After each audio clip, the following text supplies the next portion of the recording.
Alright, hello everybody, Friendly Red here, and welcome back to another radar of mine. We've reached September, and the later half of 2024 in general, which means it's really time for the game releases to pick up. And yeah, we've got a lot to cover for this 9th month here, so it's probably best that we get right into it.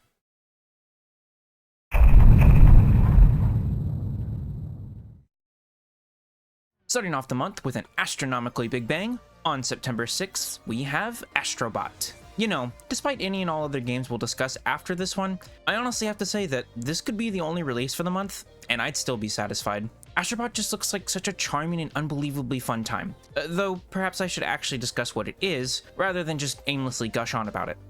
At least for now. Astrobot is a brand new standalone game featuring a cute little robot everyone who owns a PS5 should know, as every system comes pre-installed with Astro's Playroom, which was a short, but very sweet, little 3D platformer tech demo. It did a great job showcasing the power of the console, and also did some really cool things with the DualSense controller too. And even disregarding the tech demo nature of it all, it was just a super smooth, polished, and fun game with lots of love and respect for the PlayStation brand and lineage as a whole, and remains one of the finest games on the PS5 to this day, in my opinion. Now, Astro's Playroom was my, and probably many others' first exposure to Astro, but it actually wasn't the first rodeo for the little bot, as he actually got his whole existence thing started over on the PS4, and more specifically the PSVR on PS4, with his debut title, Astrobot Rescue Mission. I never owned a PSVR and still don't, so I sadly never got to try that game, but from what I gather, it is quite possibly the best game on the original PSVR, and one of the best VR games ever made, in general. Moving back over to the PS5 though, Astrobot is essentially taking what Astro's Playroom was,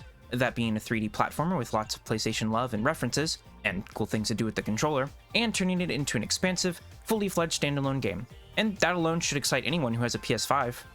Unless you're a weirdo and haven't played Astro's Playroom.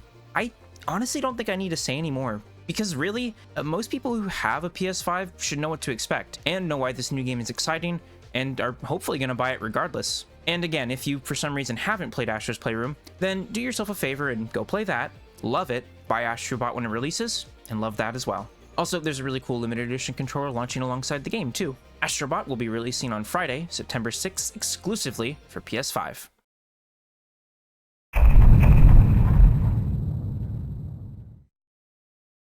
Moving just a bit ahead to the 9th, we have a long-awaited sequel finally making its debut, that being Warhammer 40k Space Marine 2. At last, after over a decade on since the original game's release, and also coming off a year-plus delay, as the game was originally slated for 2023, we're finally almost able to play Space Marine 2. Of course, as I mentioned, it's been quite a bit since the original game released, and there's probably lots of people who may not know exactly what to expect, so Warhammer 40k Space Marine is now a series of third-person action games. In this sequel, you'll once again be assuming the role of Captain Titus, and together with your allies, decimate any and all foes who stand in your way via a mix of visceral melee combat and third-person shooter-esque gunplay.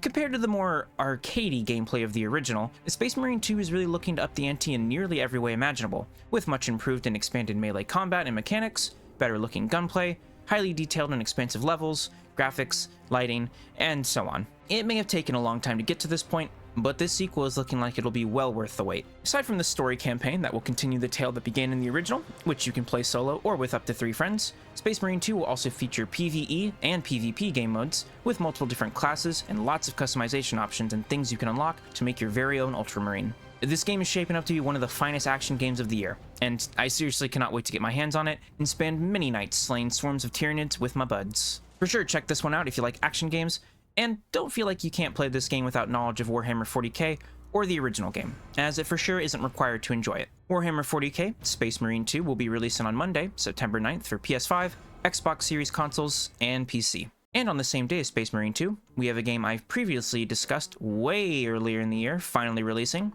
that being What the Car. So this was one of my highlighted titles that appeared back in the III initiative back in April.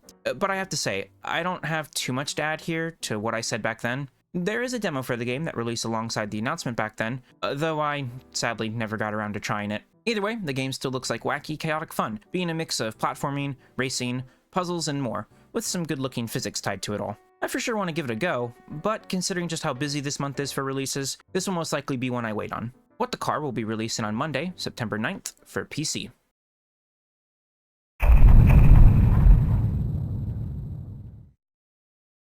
The very next day after Space Marine 2 and What the Car, we've got another personal highlight of the month for me here with the release of Episode Aigis. More Persona 3 is never a bad thing in my eyes, and Episode Aigis is exactly that, being a DLC expansion for the remake of Persona 3, Persona 3 Reload, that released back in February. Episode Aigis is an epilogue story that takes place very soon after the end of the events of the original game. Episode Aigis, or The Answer, is a rather divisive part of Persona 3, not only for its story and plot elements, but also due to the gameplay. While the original game has a pretty good balance of the life sim, visual novel experience by day, turn-based combat dungeon crawler by night, Episode Aigis pretty much exclusively focuses on the combat and dungeon crawling, which, back in the original game, or Persona 3 Fez specifically, which is where Episode Aigis The Answer debuted, was honestly one of the weaker aspects of the package. However, due to the way Reload plays, especially in regards to the combat and dungeon exploration, I honestly think that Episode Aigis is going to be a lot of fun. For sure way more than it was in Fez, and I'm actually really looking forward to replaying it, which is something I never really thought I would say. Aside from it playing better, I'm also looking forward to seeing the areas you explore with the new visuals, as Reload did a lot to Tartarus and its different sections that really made it a much more enjoyable time. And of course, the new music, cutscenes, and dialogue story segments with the new cast should be a great time as well. And like I said, at the end of the day, it's more Persona 3, and I will always accept that. The DLC expansion for Persona 3 Reload, Episode Aigis, The Answer, will be releasing on Tuesday, September 10th for PS4, PS5, Xbox One, Xbox Series consoles, and PC.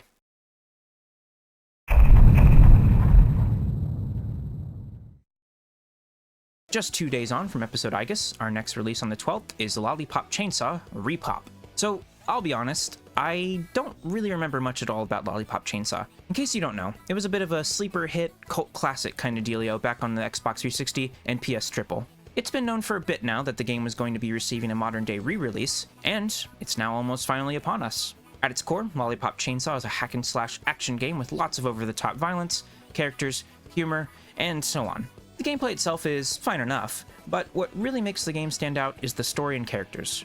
Which checks out, considering the main creatives helming the project, that being Suda51, the mastermind behind the No More Heroes games, and James Gunn, most known today for his work on the Guardians of the Galaxy films. It's a bit hard for me to describe in detail what makes it enjoyable, as, again, I don't really remember too much of the game. If anything, I'm more excited for this re-release because of that, as not only do I essentially get to re-experience the game, but I also feel I'll get more out of it this time around, and understand and appreciate it now that I've done that whole aging thing we all gotta do at some point. And now, I won't be playing this one myself until the physical version I ordered comes in, plus I'll still be busy with Astrobot, Space Marine 2, and Episode Aigis, so it'll be a bit longer before I give this one a go, but regardless, I'm looking forward to doing so. Here's hoping this re-release can bring in more players than the original, as I really do think this game deserves more recognition than it may have originally gotten. Lollipop Chainsaw Repop will be releasing on Thursday, September 12th for PS5, Xbox Series consoles, Nintendo Switch, and PC.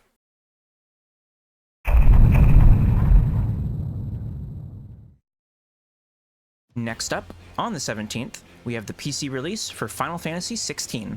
They really couldn't have just released it a day earlier, could they? I don't know, would have been kind of cute to have 16 on the 16th, but I digress. Final Fantasy XVI was easily one of my favorite games of last year, and while we've known for a bit that it was making its way to PC, it's awesome to finally see it, and know when exactly it's out. As the title suggests, this is indeed the 16th mainline Final Fantasy game, and much like 15 before it, this one goes even further into action RPG territory, featuring fully real-time, flashy, and fast combat, similar to something you may find in Devil May Cry or Bayonetta. In fact, the combat director for DMC5 worked on 16, making that comparison even more fitting. Unlike 15, 16 isn't an open world game, and instead is more focused in its design and levels. Now, I personally didn't have an issue with this, as I feel the more streamlined and tighter levels and areas worked well with the story and gameplay, leaving little room for downtime or filler, at least in the main quests. There are still larger areas and segments of the game where you do get a bit more room to work with, but don't go into this one expecting something as grand as, say, this year's Final Fantasy VII Rebirth. Flashy and fun combat, absolutely gorgeous visuals, amazing characters and performances throughout,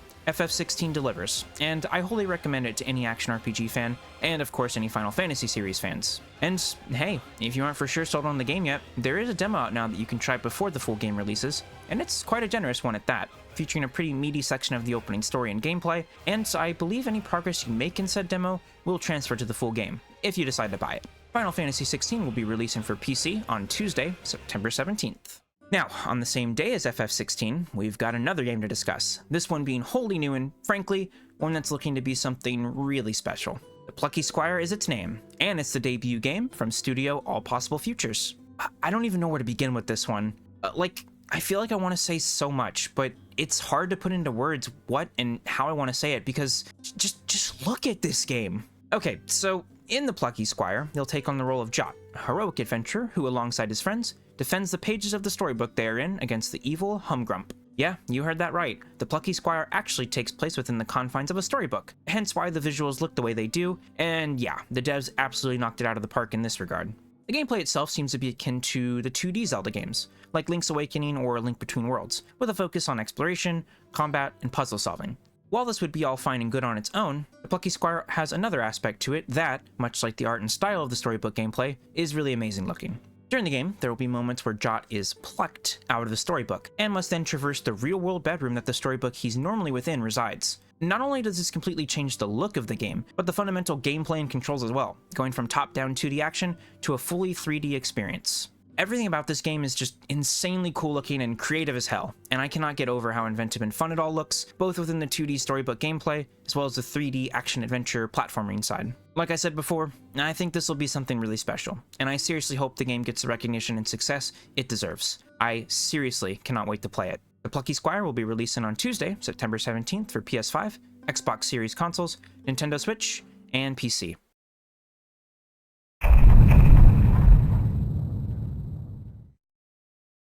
Moving just a bit ahead in the same week as 16 on PC and the pluckiest of Squires, on the 19th we have the return of a 7th gen classic, Dead Rising, with the release of Dead Rising Deluxe Remaster. So this is an interesting one. Unlike, say, the modern day Resident Evil remakes, which not only enhance the graphics, but also change up the fundamentals of the game quite a bit compared to the OGs, Capcom is instead going a different route here for Dead Rising, opting to mainly use this new version of the game to enhance the visuals, while also adding some quality of life tweaks and additions here and there. At its core, it'll still be that wacky, action hack and slash zombie killing extravaganza in a mall that we all know and love, but, well, prettier. And you know what? I'm cool with this. Dead Rising in its original form is already a pretty wild and unique game, and still holds up pretty well in the gameplay department, so focusing instead on making the game just look, run, and play a bit better, while keeping that original gameplay intact, is commendable, and I think it's going to make for a cool way to re-experience the OG Dead Rising, as well as give new players a great way to experience it for the first time. Dead Rising Deluxe Remaster will be releasing on Thursday, September 19th for PlayStation 5, Xbox Series consoles, and PC.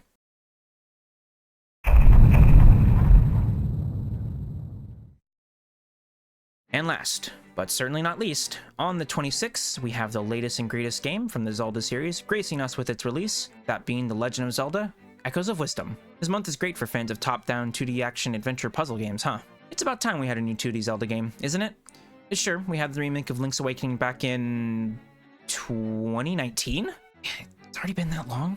Okay, so yeah, it's been 5 years since we had a 2D Zelda game in general, and over 10 since we had a wholly new entry, with the last one being A Link Between Worlds in 2013 on the 3DS. Aside from this being the return of 2D Zelda, there's a lot more to look forward to in Echoes of Wisdom. First and foremost, one of the most notable aspects of this new game is, for the first time ever in the mainline series, Zelda is finally playable as the protagonist, which is still just kinda nuts to think about how it's been this long before that actually happened. Of course, Zelda ain't Link, and because of that, this will be a pretty different playing game compared to any of the previous 2D entries, focusing more on utilizing Zelda's wisdom, knowledge, and magical abilities to take care of the usual exploration, combat, and puzzles one would find in a Zelda game, 2D or 3D. It was apparent in the reveal, and even more so in the recent overview trailer for the game, but Echoes of Wisdom is really leaning into that freeform, think outside of the box problem-solving and experimental gameplay we've seen in the series since Breath of the Wild and Tears of the Kingdom, and I can understand why some may not like that bleeding into the more traditional Zelda gameplay and formula you'd expect from the 2D entries,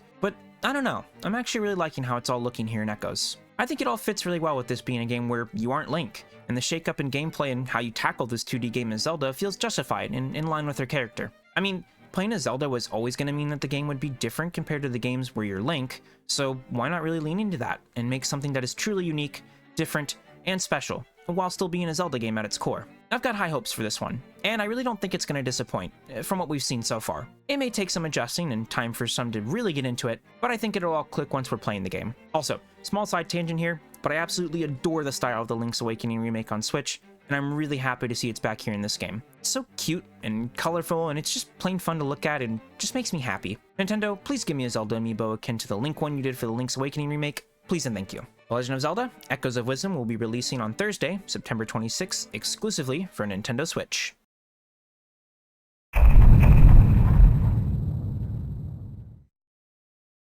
Told you that was a lot, didn't I? Absolutely stacked month here of some really amazing looking games, and I cannot wait to get to all the ones I mentioned here, whether it be on their respective release dates in September, or a little later down the line. Hopefully I was able to bring to your attention some games you may not have known about, or, at the very least, entertain you with my blabbing on about them. Well then, with all that being said, I think that'll do it for this video. If you made it to the end, I thank you for watching. Your continued viewership and support is greatly appreciated. And, as always, I'll see you next time.